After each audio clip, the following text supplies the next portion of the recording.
Aleluia, irmãos. Paz do Senhor, amém?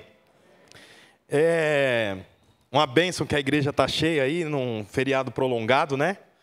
Quinta-feira foi feriado e eu fico muito feliz que os irmãos estão aqui. É uma bênção contar com a presença dos irmãos no culto, não é verdade? Há 2 domingos atrás, eu comecei a falar aqui, no nosso culto, sobre recompensa. Quem lembra disso? Lembra? E há 2 cultos atrás, eu preguei, essa mensagem está no Spotify e está no YouTube. Tanto no Spotify quanto no YouTube, é só áudio, né? Não é vídeo, porque nós não temos um sistema que grave, que fique com boa imagem e assim por diante. Portanto, nós apenas colocamos o áudio, tanto na plataforma do YouTube quanto no Spotify. E há 2 domingos atrás, no dia 22 de outubro, eu preguei aqui sobre um tema, né? O nome da mensagem é Uma Recompensa. E eu falei sobre o que está escrito lá em 1 Coríntios 15, versículo 10, que o apóstolo Paulo nos ensina a não tornar a graça inútil. Quem lembra disso? Nós temos uma recompensa. Aliás, há uma recompensa a todos aqueles que não tornam a graça inútil. Então, eu manifesto as obras como fruto da experiência da graça, né? Então, eu tenho a experiência da graça e por isso eu manifesto frutos. Bom, não vou aprofundar nisso porque foi isso que eu preguei há 2 domingos atrás, eu só estou fazendo uma recapitulação. No domingo passado nós tivemos batismo, foi uma bênção. Nós tivemos aqui com 290 mais 54, quanto dá? 344 mais 12 tios. 356 adultos no culto domingo passado aqui. Né? Uma bênção. Então nós estamos próximos de começar o culto da noite de volta. Porque eu tinha falado para os irmãos que se a gente chegasse num determinado número, não é? Os líderes de célula? É 400? Então, falta 44. Mas nós vamos começar aí para o ano que vem, se tudo der certo, nós começamos, ou melhor, retornamos com o culto da noite, porque alguns irmãos estão me pressionando, eu não gosto de me sentir pressionado, então eu já cedo logo. Mas no domingo nós pregamos aqui sobre o filho pródigo, que está registrado lá em Lucas no capítulo 15. Né? O filho pródigo é uma história de um grupo de 3 histórias, onde tem lá a moeda perdida, que se chama dracma perdida, tem a ovelha perdida, que fala tem uma canção que fala de 99 ovelhas, que se perde, né? Então tem a ovelha perdida, e a terceira história desses 3 grupos de histórias é o filho perdido, que é o filho pródigo. Bom, esse filho pródigo faz parte de uma casa onde há 2 irmãos. O primeiro filho que nós conhecemos é o filho pródigo, que é o filho mais jovem. Tem o segundo filho, que ele não tem nome na história, ele é apenas registrado como filho mais velho. E tem o pai. O pai é um homem de muita posse, tem uma grande casa, uma sede, tem funcionários, trata bem dos seus funcionários. As pessoas que trabalham para ele têm satisfação em trabalhar para ele, porque é um homem generoso, que paga bem. É isso que nós conseguimos observar lá em Lucas, no capítulo 15. Mas esse homem, ele tem os 2 filhos. E o que nós vimos no domingo passado é que esses 2 filhos, apesar de eles serem aparentemente diferentes, eles têm a mesma raiz. Tanto que a mensagem do domingo passado foi 2 árvores, uma mesma raiz. Esse é o título da mensagem do domingo passado. Então o que acontece? Esse pai tem um sistema. Esse pai, ele tem um jeito de conduzir a casa. E o filho mais novo, assim como o filho mais velho, eles não são o tipo de filho que aplaude a forma como o pai conduz a casa, tá entendendo? 2 filhos, um pai. O pai dá aos filhos segurança, os pais dão aos filhos saúde, os pais dão ao filho dignidade, comida. E esses 2 filhos estão morando na casa do pai. Mas quando nós vemos a história, eu estou contando a história para mim não precisar ler ela novamente, porque domingo passado eu já li, está lá em Lucas no capítulo 15. Esses dois filhos, apesar deles morarem na mesma casa, eles não amam o pai, eles amam as coisas que o pai tem. Então, como eu disse, é um homem generoso, rico, com uma grande sede numa fazenda, uma casa muito boa, tem muitas cabeças de gado, tem muitos animais, tem criação, tem funcionário. E os dois filhos estão ali na casa do pai. Os dois filhos, eles não amam o pai. Nós vemos na história que os dois filhos amam as coisas que o pai tem, mas eles não têm nem amor nem admiração pelo pai. Então, como eles gostam do que o pai tem, como eles querem possuir o que é do pai, então eles buscam uma estratégia para poder pôr a mão naquilo que o pai tem, sem que eles amem ao pai. Então o que acontece? Chega um momento que o filho mais novo, que é o filho que dá nome para a parábola, o filho pródigo, vai lá no pai e fala: ó, pai, é o seguinte, eu não aguento mais morar nessa casa, eu não aguento mais a sua política, eu não aguento mais os seus valores, eu não aguento mais a sua rotina, eu não aguento mais esse sistema que você implantou aqui, então eu queria a minha parte na herança. Como eu disse, esse filho, ele não ama o pai, ele quer o que o pai tem, mas ele não ama o pai. Então ele encontrou um jeito de pôr as mãos no que o pai tem, fazendo o quê? Declarando para o pai que ele queria a herança. Só que herança é recebida só quando o pai morre, não é isso? Então ele, teoricamente, matou o pai. O pai não morreu, mas ele matou o pai dentro de si. O pai falou: tudo bem, se é assim que você quer. Dividiu aquilo que ele tinha, e parte ele deu para o filho pródigo, a outra parte era do outro filho mais velho, que estava morando com ele. A Bíblia então conta que esse filho mais novo pegou tudo que ele tinha, que era dele agora por direito, e foi para uma terra longínqua, e lá ele gastou tudo, com farra, fazendo o que bem entendesse, ao ponto de chegar um momento que ele não tinha o que comer, não tinha o que vestir, e ele precisou disputar espaço no chiqueiro, onde os porcos comiam, para comer a comida dos porcos. Chega um momento que ele fala: nossa, casa do meu pai, até os funcionários comem melhor, o que eu estou fazendo aqui, morrendo de fome, brigando com porco para comer a lavagem deles? Essa foi a estratégia do filho pródigo, em pôr a mão naquilo que o pai tinha, em receber o que o pai tinha, mas da forma errada. Bom, tem o filho mais velho. O filho mais velho é interessante porque em algum momento parece até que ele é um bom filho. É um filho nobre, mas não é isso que nós vemos. A Bíblia fala então que, vamos ler lá em Lucas, a parte do filho mais velho, Lucas 15, abre aí a sua Bíblia. Lucas 15, versículo 25. Vou ler o 24. Diz assim: tragam um novilho gordo, matem-no, vamos fazer uma festa e alegrar-nos. Pois este meu filho estava morto e voltou à vida, estava perdido e foi achado. E começaram a festejar o seu regresso. Enquanto isso, o filho mais velho, agora o filho mais velho entrou na história, versículo 25. Enquanto isso, o filho mais velho estava no campo. Quando se aproximou da casa, ouviu a música e a dança. Então chamou um dos servos e perguntou-lhe: o que está acontecendo? Este lhe respondeu: seu irmão voltou e seu pai matou um novilho gordo, porque o recebeu de volta, são e salvo. O filho mais velho encheu-se de ira e não quis entrar. Então seu pai saiu e insistiu com ele.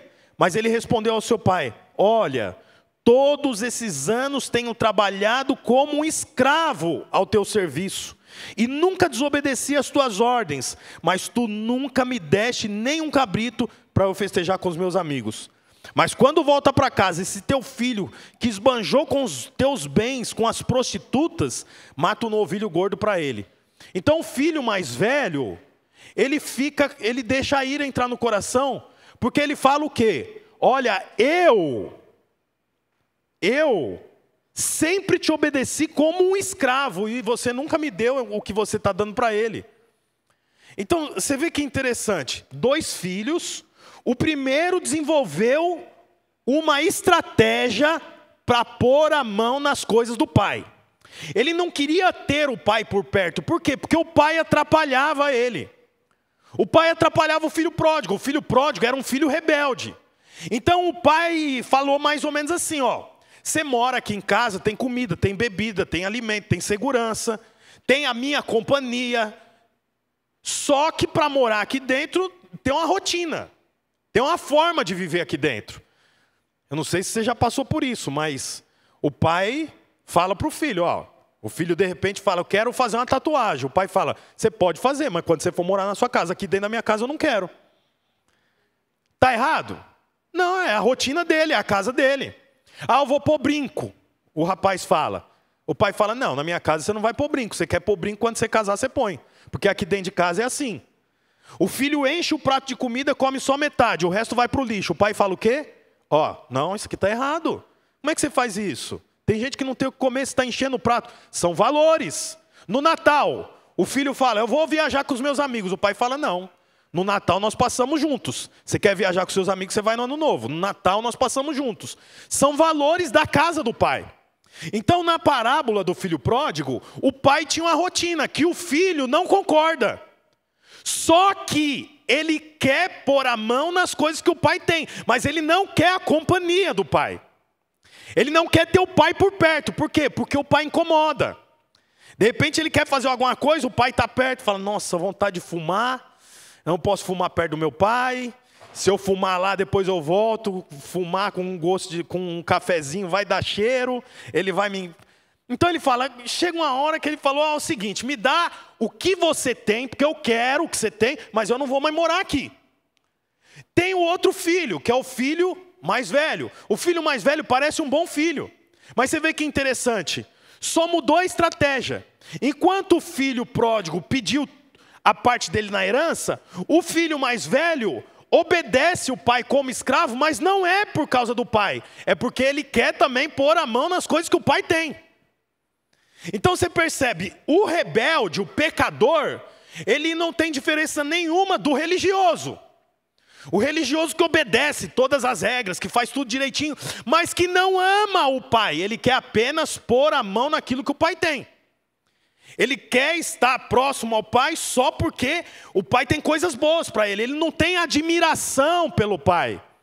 Ele não acha bom o jeito como é a vida do pai. Ele quer ter a vida dele, mas ele quer pôr a mão nas coisas do pai. Quantos estão entendendo aqui o que eu estou dizendo? Então tem o filho rebelde, como eu já falei, e tem o filho religioso, que é o filho mais velho, que é um escravo na cabeça dele. Gente, tem jeito de ser escravo bom? Péssimo, ele fala, eu sou escravo seu. O escravo faz as coisas, porque é obrigado a fazer. É isso que ele está dizendo, eu sou escravo. Você vê que interessante, sabe? Eu estava vendo, eu já devo ter dito isso. Eu acho tão interessante, porque tem um pai que tem uma grande casa, mas nenhum dos 2 filhos é atendido dentro da casa. O filho mais novo pede para ir embora da casa. Ele vai embora. A Bíblia conta que depois que ele perde tudo que ele tem, ele volta para casa. E quando ele está voltando para casa, o pai vê e vai ao encontro dele e recebe o filho fora de casa, sim ou não? O filho mais velho é o filho que estava trabalhando o dia inteiro, aí ele chega em casa e vê que está tendo uma festa, tem gente dançando, cheiro de churrasco, tem gente tocando instrumento, é uma farra. Ele fala assim, o que está acontecendo? Ah, seu irmão voltou. Meu irmão voltou? Aquele cara que fez tudo de errado, e meu pai está dando essa festa para ele, eu não vou entrar na casa. Você vê que interessante, o filho pródigo saiu da casa, mas o filho mais velho, que aparentemente faz tudo que tem que ser feito, nem na casa entrou. Você sabe o que eu percebo aqui? Que tanto um quanto o outro, tinha tudo o que precisava, tinha o amor do pai, tinha cuidado, tinha dignidade, tinha conforto, tinha dinheiro, tinha tudo, mas eles não tinham discernimento de que eles tinham tudo. Está entendendo? Eles tinham tudo, mas não tinha discernimento do que eles tinham. E é sobre isso que eu quero falar um pouco hoje, sobre discernimento. que é discernimento? Discernimento é a capacidade de compreender. O pai fala para o filho mais velho. O filho mais velho fala: você fez uma festa para esse sem vergonha que gastou todo o dinheiro com prostituição. Agora você mata um boi inteiro, dá uma festa para toda a vila, sendo que eu nunca pude cortar um bife. Nunca pude chamar meus amigos para matar um cordeirinho. Aí o que o pai fala? Mas tudo que eu tenho é seu. A hora que você quisesse, você podia fazer. Mas por que ele não fez? Porque não tinha discernimento. O que é discernimento? Capacidade de compreender. Então quer dizer, eles não precisavam matar o pai para receber a herança. Eles não precisavam agir como escravo, cumprindo todas as regras para pôr a mão naquilo que o pai tinha.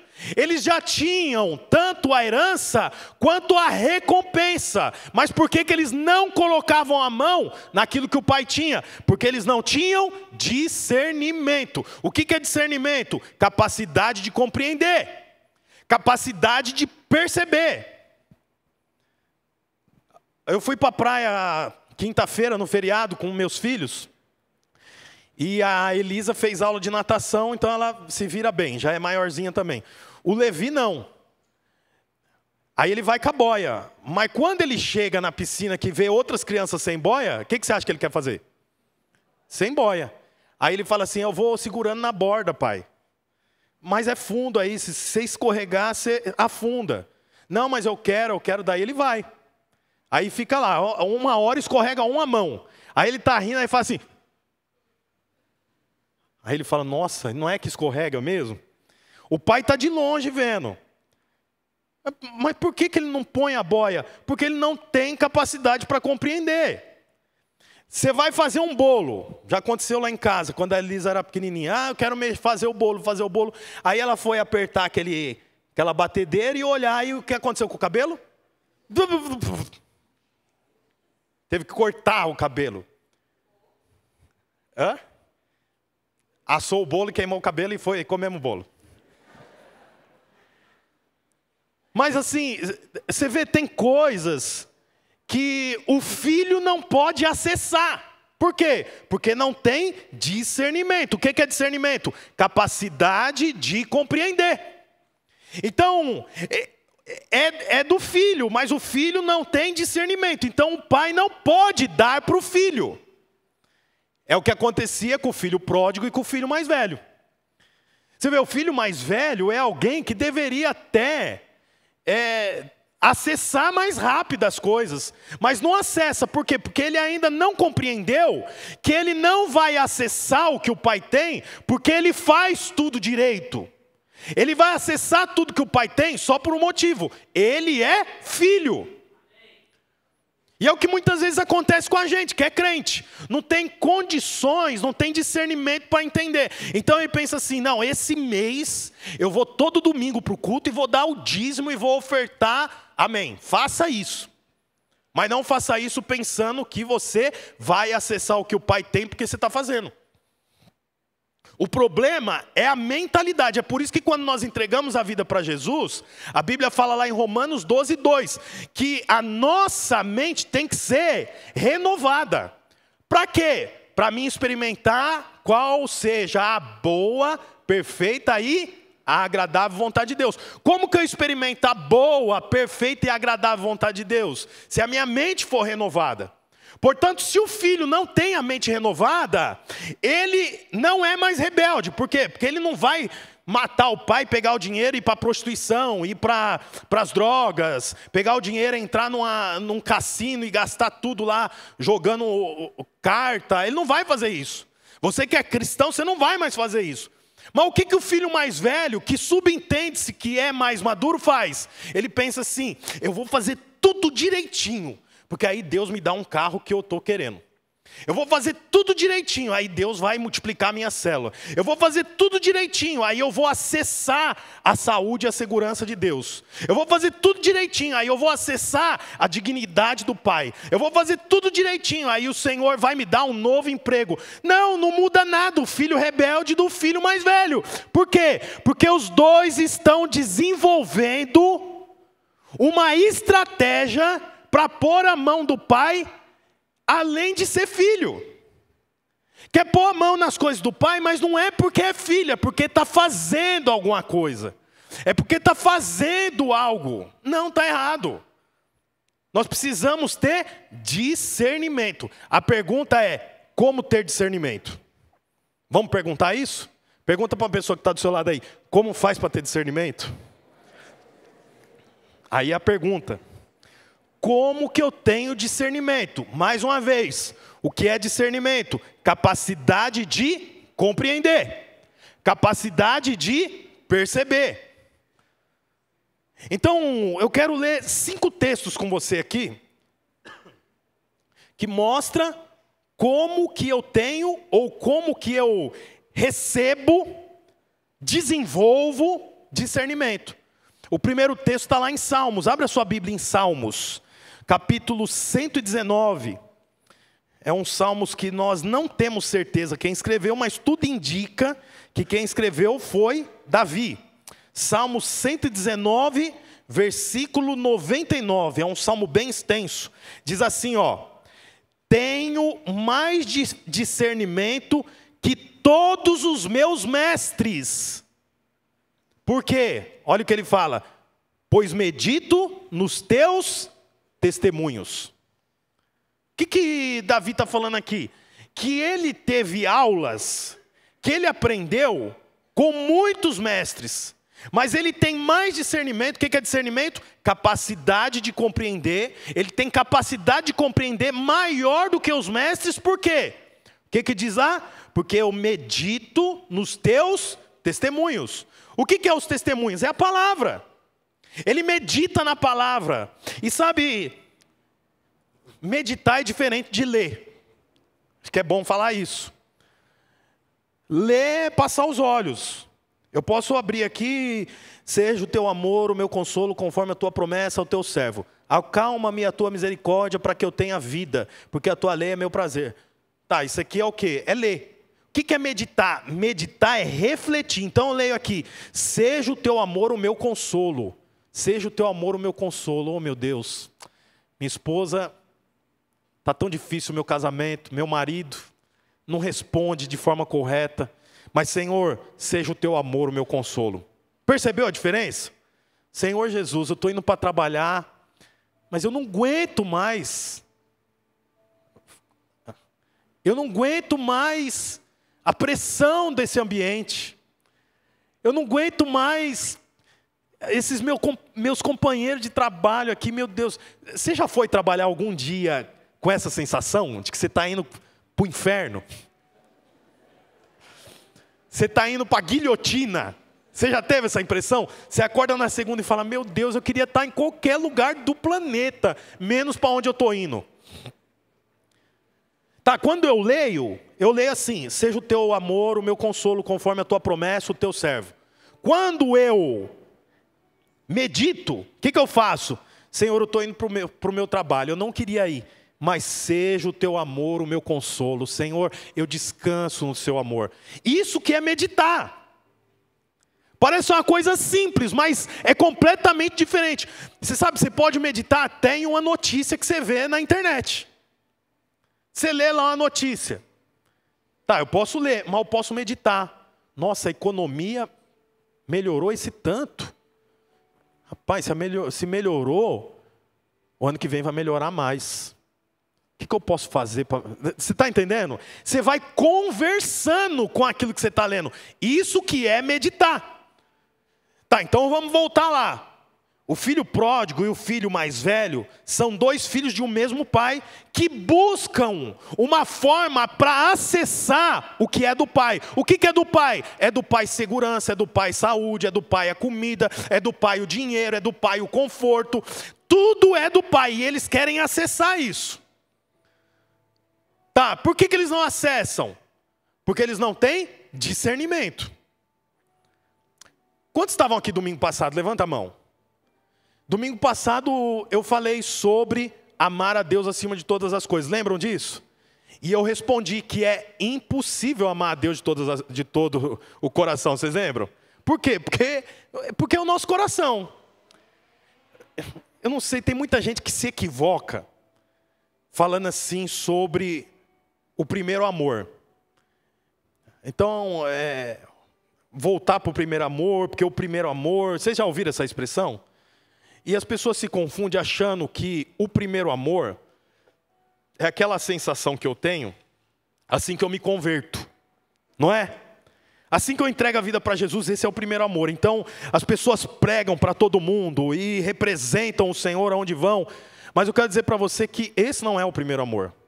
O primeiro amor é o amor de Cristo, porque a Bíblia fala que Ele nos amou primeiro.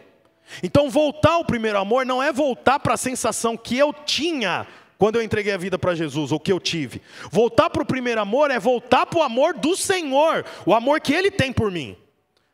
Eu não ando confiado no amor que eu sinto pelo Senhor, porque o meu coração é enganoso.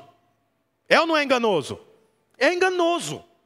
Então eu não ando confiado no que eu sinto, eu ando confiado no que Ele sente por mim. Portanto, o filho pródigo e o filho mais velho, eles não tinham revelação sobre isso, eles não tinham discernimento do que o pai tinha em relação a eles. Então eles andavam, preste atenção, o filho pródigo e o filho mais velho andavam confiado no que eles sentiam pelo Senhor. Por isso que o filho foi embora. Por isso que o outro nem entrou para dentro de casa. Por quê? Porque a base do relacionamento deles com Deus era o que eles sentiam. Eu quero dizer para você, a base do seu relacionamento não é o que você sente, é o que Cristo sente por você. E a expressão do que Ele sente por mim e por você, Ele fez lá na cruz. E nós andamos confiados nisso. Por isso que uma vez por mês nós celebramos a ceia. A ceia nós fazemos o quê? Recordamos daquilo que Cristo fez por mim, e não daquilo que eu sinto por Ele. Não é a ceia do Senhor recorda o que eu sinto pelo Senhor. A ceia do Senhor recorda o que o Senhor sente por mim. Essa é a base do nosso relacionamento. Mas os dois filhos não tinham revelação sobre isso. Por quê? Porque eles não tinham discernimento. Discernimento é o quê? Capacidade para compreender. Eu estou aqui pregando para que você possa ter discernimento. Porque se você tem discernimento, você acessa tudo que o Pai tem. Você não precisa sair da casa para acessar. Você não precisa pegar a herança para acessar. Você não precisa se preocupar em obedecer 613 mandamentos, 613 preceitos da lei, para você acessar o que o Pai tem. Eu acesso o que o Pai tem por causa do meu irmão mais velho, que é Cristo. Está dando para entender ou não? Ainda em Salmos 119... versículo 129, olha o que diz lá. Salmo 119, versículo 129. Vou ler o 129 e o 30. Diz assim, ó: os teus testemunhos, que é a tua palavra, são maravilhosos, por isso eu lhes obedeço. A explicação das tuas palavras ilumina e dá discernimento aos inexperientes. Olha que interessante. A explicação da palavra traz discernimento para quem? Para os inexperientes. Portanto, se você é alguém que quando olha para si próprio, vê muitas falhas, se você é alguém que quando olha para você fala, nossa, mas eu não acerto uma, eu não consigo desenvolver, eu não consigo entender, quero dizer para você, se você tiver discernimento, como diz a palavra aqui, versículo 30, a explicação da palavra ilumina o discernimento. O que está falando isso aqui? Eu tenho discernimento com a explicação da palavra. Quando você ouve a pregação, você vai desenvolvendo discernimento. O discernimento faz com que o inexperiente acesse o que o Pai tem. O inexperiente acessa aquilo que é do Pai. Por quê? Porque tem discernimento. Como que eu desenvolvo discernimento? Ouvindo a explicação da palavra. Por isso que todo domingo nós estamos aqui, explicando a palavra. Para quê? Para que você possa ter discernimento. E por que é importante você ter discernimento? Para você acessar o que o Pai tem. Os filhos olhavam um para o outro e eles não tinham capacidade de compreender que o boi que estava lá no pasto era deles. Eles não tinham capacidade de entender, discernimento, de que a fruta que estava na mesa, eles podiam ir lá e pegar. Eles não precisavam cumprir uma série de regras para pegar a fruta. Eles não tinham discernimento para entender que o que o pai estava fazendo era para eles.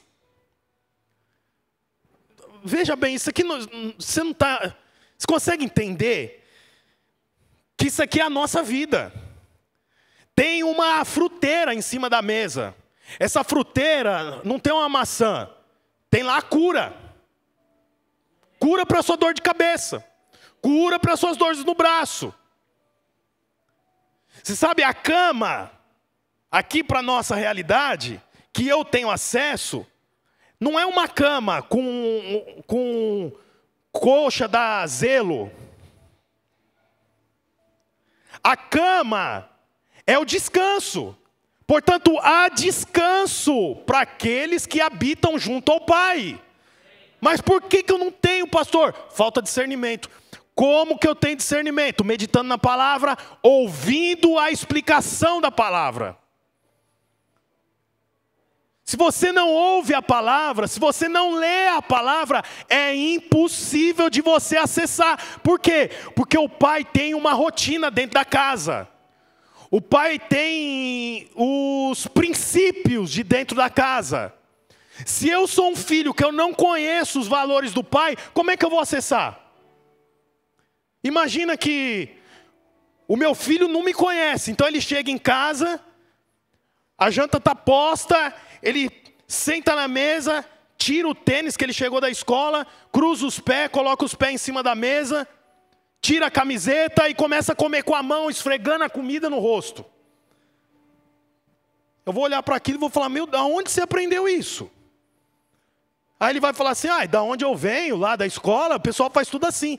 Não, mas na escola eles fazem tudo errado. Aqui em casa, nós sentamos na mesa, pegamos o garfo, a faca, ele fala, mas o que é garfo e faca? Garfo e faca, essas duas aqui.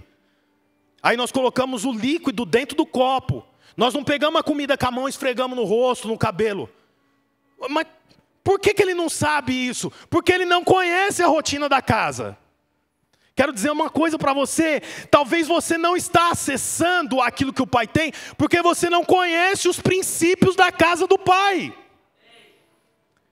Aí ao invés de você sentar na cadeira, pôr a mão na mesa, você está fazendo uma bagunça. Aí o pai olha e fala, nossa, mas eu queria tanto que ele comesse melhor, mas olha o jeito que esse menino faz.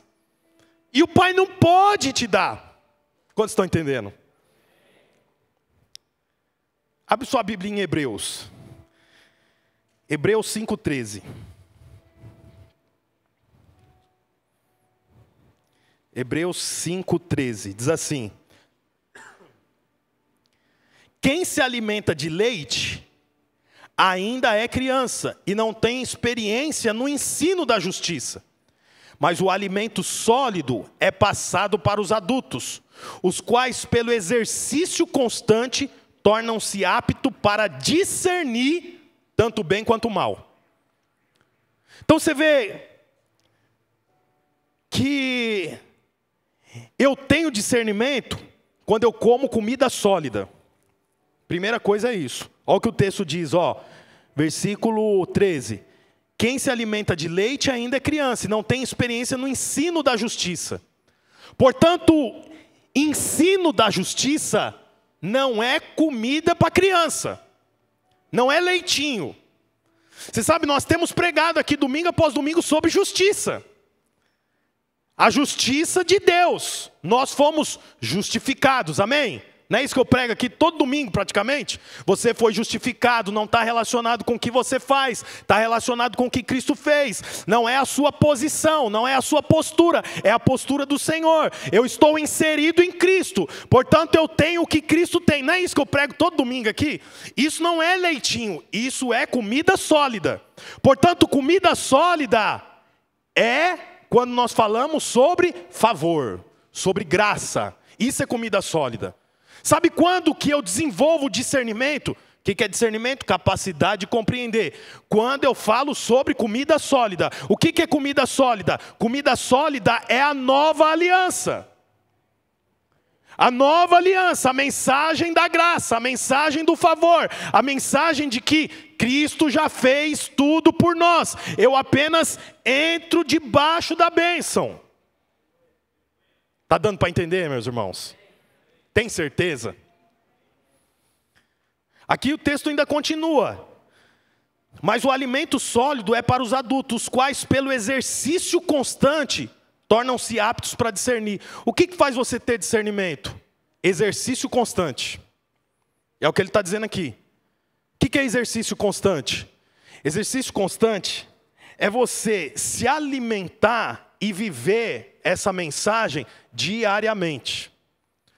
Portanto, se você ouve essa pregação hoje, e vai ouvir uma nova pregação no domingo que vem, e fica 7 dias sem se exercitar dentro dessa palavra, sem ouvir a palavra, sem refletir, sem meditar, você acorda de manhã e vai com ódio para o trabalho, e vai nervoso com a esposa, bravo com as crianças, e chega em casa de volta do mesmo jeito, sem condições para...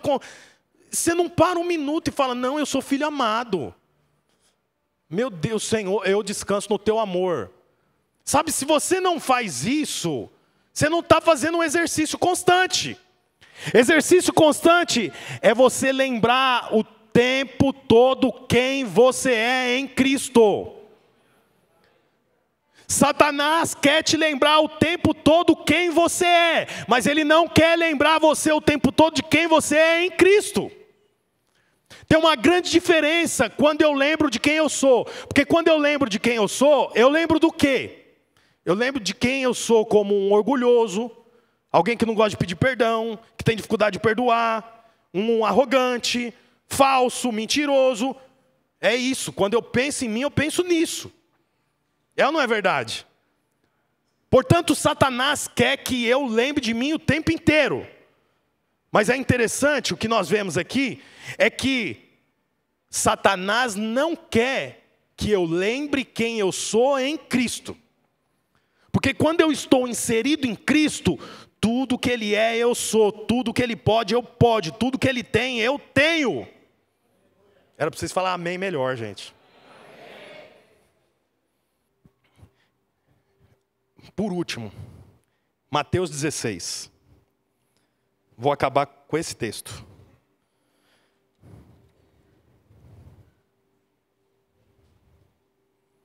Mateus 16, 13. Sabe o que está acontecendo aqui? É a confissão de Pedro.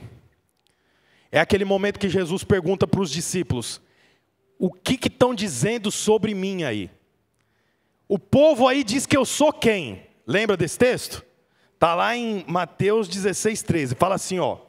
Chegando Jesus à região de Cesareia de Filipe, perguntou aos seus discípulos: quem os outros dizem que o Filho do Homem é? Eles responderam,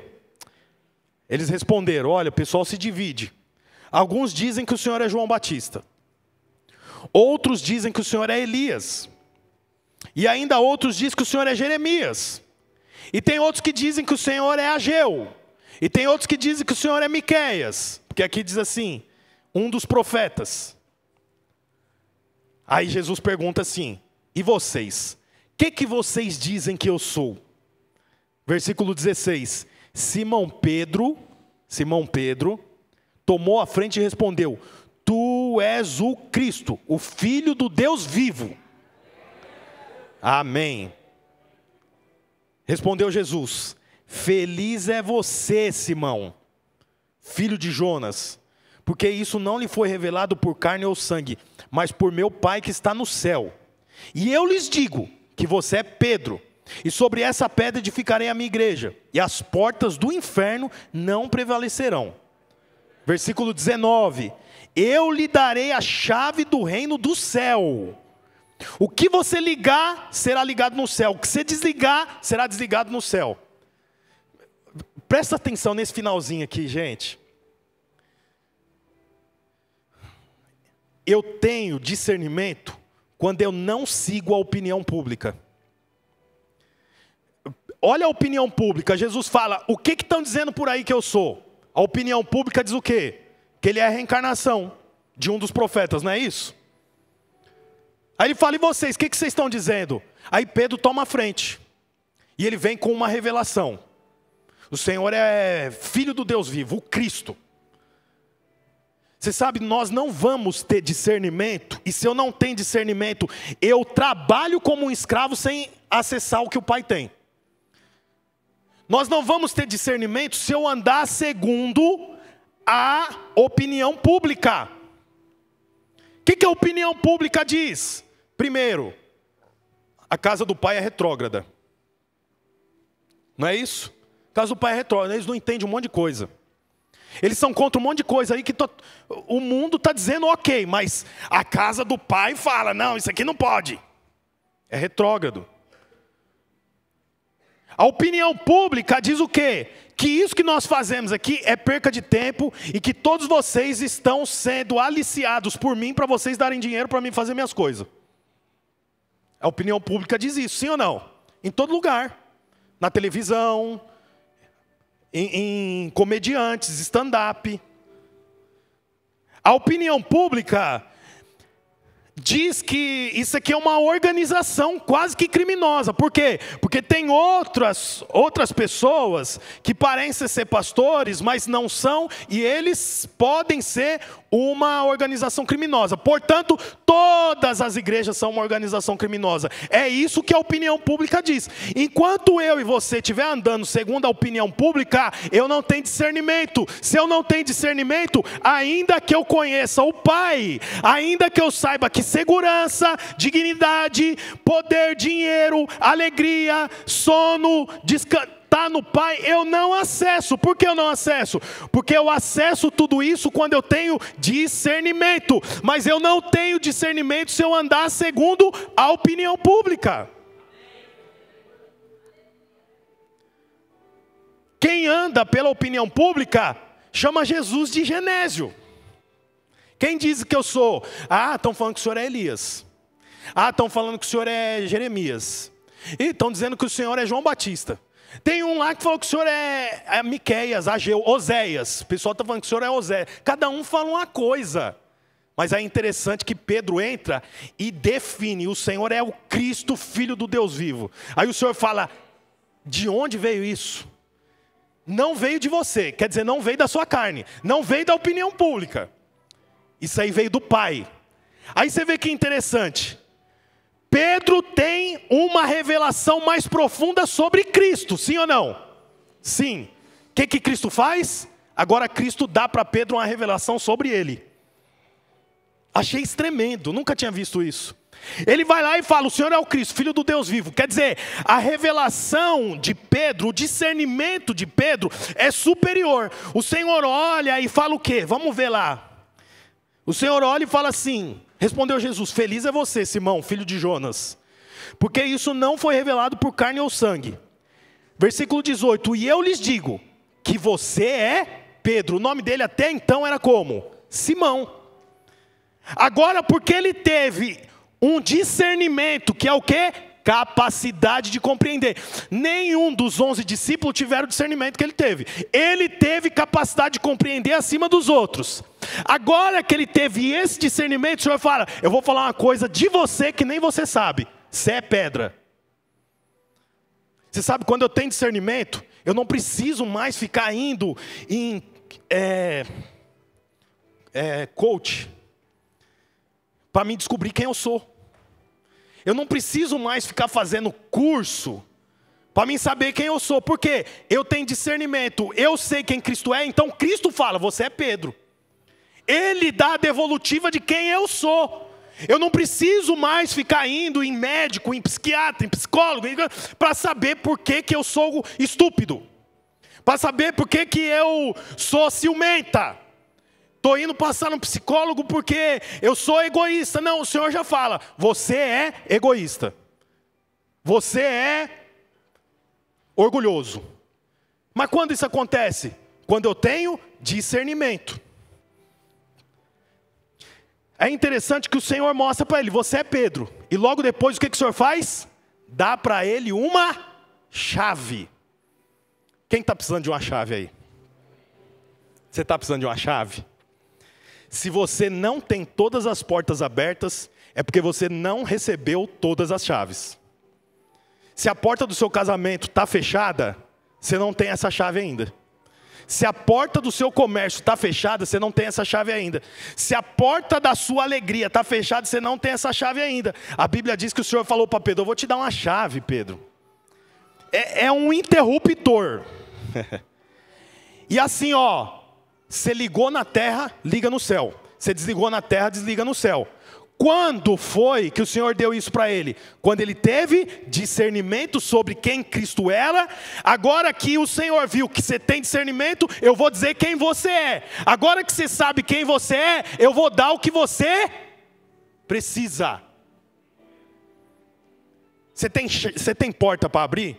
Você precisa ter discernimento. O filho pródigo e o filho mais velho não tinham discernimento. Os dois ficaram em que lugar da casa? Para fora. Não tinha chave. Não podia entrar.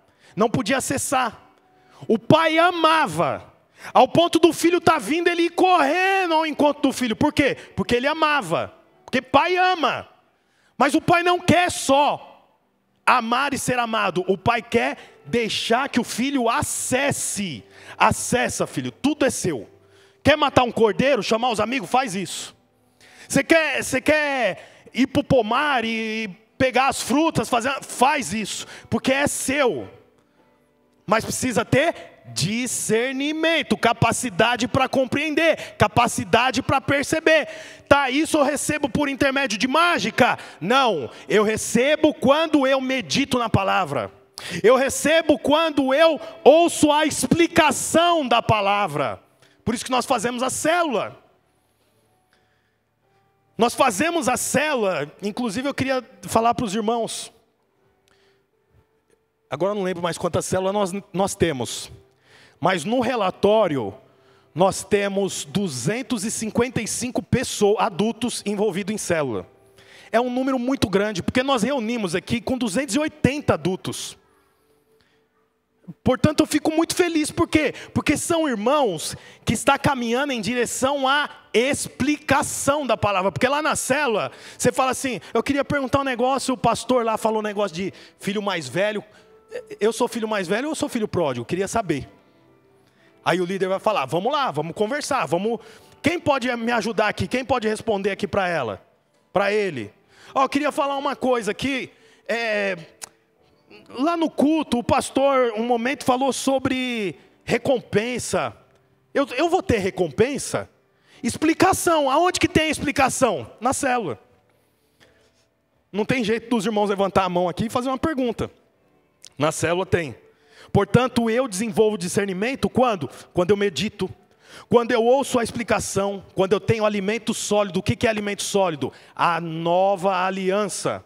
Quando eu exercito constantemente. E por último, quando eu não sigo a opinião pública. Irmão, você é povo de Deus, você não é opinião pública. A opinião pública vai falar que Jesus é a reencarnação de qualquer coisa. Que ele é só mais um profeta. Mas precisa ter alguém para dizer: eu tenho discernimento, ele é o Cristo, Filho do Deus vivo. Aquele que declarar isso, o Senhor vai dar uma revelação sobre você. Você quer saber quem você é? Então, em nome de Jesus, desenvolva o discernimento. Porque o Senhor olhou para Pedro e falou: você não é mais Simão, filho de Jonas. Agora você é uma pedra. E está aqui uma chave. Essa chave você vai ligar e desligar. Está com você.